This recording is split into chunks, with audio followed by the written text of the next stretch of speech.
मशहूर मौसीकार ऐं रागी उस्ताद ज़फ़र अली ख़ान 1 मार्च 1946 ईस्वी ते जूना मार्केट कराची में उस्ताद कुदरतुल्ला ख़ान जे घर में जन्म वरितो।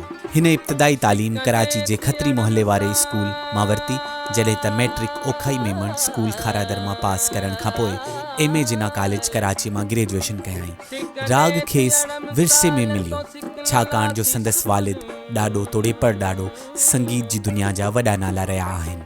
हिन 6 सालनि जी नंढड़ी ॼमार में पंहिंजे वॾड़नि खां राग जी सिख्या वठणु शुरू कई। अहिड़ी तरह हिन ॻाइण जी बाक़ाइदा शुरूआत 1965 ईस्वी में रेडियो पाकिस्तान कराची खां कई।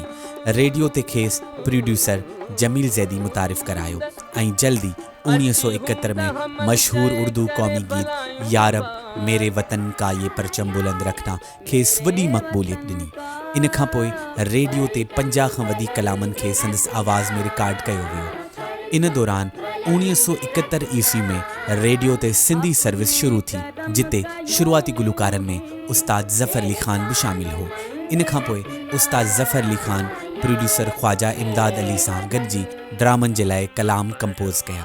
इन खां अॻु 1966 ईस्वी में फिल्म प्यार की जीत जी म्यूज़िक तरतीब ॾिनाई, जंहिंमें रूना लैला जी आवाज़ में ॻायल गानो देखो जी ये समा सुहाना है, होंठों पे प्यार का तराना है सुपर हिट गानो साबित थियो। उर्दू फिल्मनि में बॉयफ्रेंड ऐं ब्लैक स्ट्रीट में रूना लैला ऐं अहमद रुश्दी सां गॾु ॻायाई ऐं मौसीक़ी तरतीब ॾिनाई। इन खां सवाइ हिन सिंधी फिल्म लॼ रख धरती दिल वारनि जी पोती ऐं पग जी मौसीक़ी पिणु तरतीब ॾिनी। उस्ताद ज़फ़र अली ख़ान उर्दू ऐं सिंधी फिल्मनि खां सवाइ हिकु पश्तो फिल्म शीरी फरहाद जी म्यूज़िक तरतीब ॾिनी ऐं पाण केतिरनि ई प्रोग्रामनि में ॻाईंदो रहियो।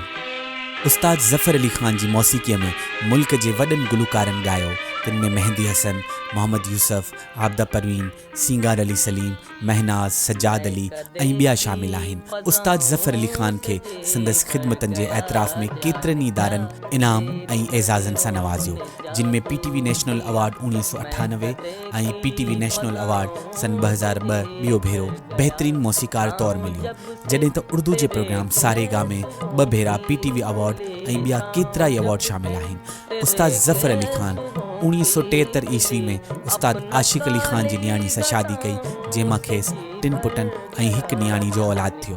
उस्ताद ज़फ़र अली ख़ान नापा में क्लासिकल राग जा क्लास पिणु वठंदो हो, जिते संगीत जे हवाले सां संदसि केतिरा ई शागिर्द पैदा थिया। सॼी उमिरि फ़न जी ख़िदमत कंदड़ सिंध जे अज़ीम रागी ऐं मौसीकार उस्ताद ज़फ़र अली ख़ान 2 जनवरी सन 2011 ते वफ़ात कई।